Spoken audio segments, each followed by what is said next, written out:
thousands of video games move one step closer to oblivion with the threat of bit rot and becoming obsolete. Over 500 games have been classified as orphan works or lost, as explained by the U.S. Copyright Office, where the copyright owner cannot be located or identified. Copyright permissions within parts of the games have lapsed, or they were never released to the public. The inevitable deterioration of games, game systems, and storage media means emulation is the most viable long-term preservation strategy. If preservation efforts of video games fail, we will lose over 50 years of their cultural impact on our present and future. As I've prepared for my career as a video game archivist, I have done extensive research on the archiving efforts and what obstacles are currently in the way. The leading issue stems from the video game industry as they continue to block preservation efforts.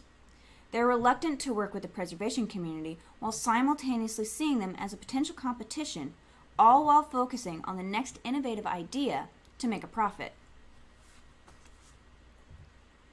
If there's one thing the gaming industry does well, it's fighting against the illegal copying of their intellectual property.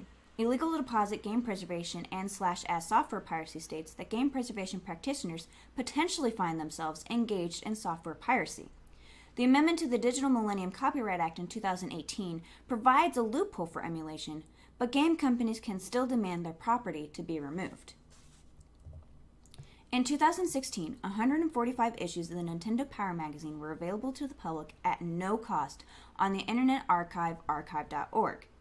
The unapproved use of Nintendo Entertainment's property was seen by the company to weaken their ability to protect and preserve it. They forced the magazines back into the digital vaults after it amassed widespread popularity. However, when it comes to emulation, many companies are protective of their property. In 2018, Nintendo filed a lawsuit against the operator of two websites who were hosting ROMs of old Nintendo console video games. Nintendo vs. Mathis lawsuit claimed that the websites were built almost entirely on the brazen and mass-scale infringement of Nintendo's intellectual property rights, and that they conducted their online piracy business in willful disregard of Nintendo's rights and willfully infringed on those rights to enrich themselves through donation requests and the sale of advertisements based on the websites. While the 2018 copyright exemption allows archives and museums to now utilize emulation, there's a catch. They must acquire the server code legally for online games, can only preserve code for complete games, and cannot allow public access outside the physical location. And the industry sees all of this as a threat.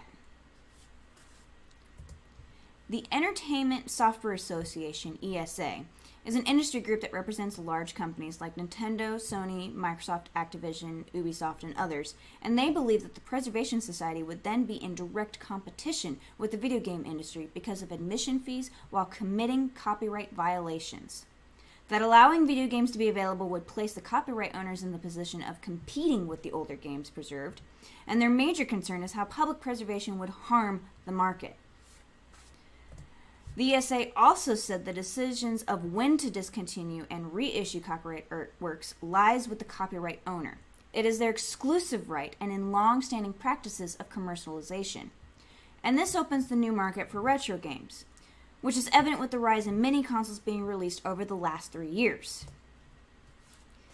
For me, this is perhaps the most frustrating part of preserving video games, because I could see the industry is creating something that would help with archiving, but instead it's to increase profit.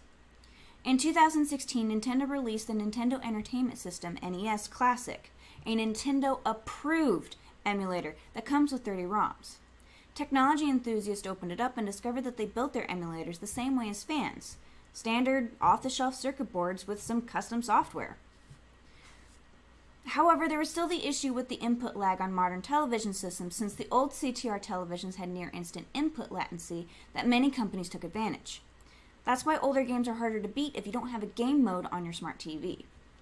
But before 2016, console companies offered a selection of their older titled video games to be repurchased for the newer consoles or locked up behind a subscription membership.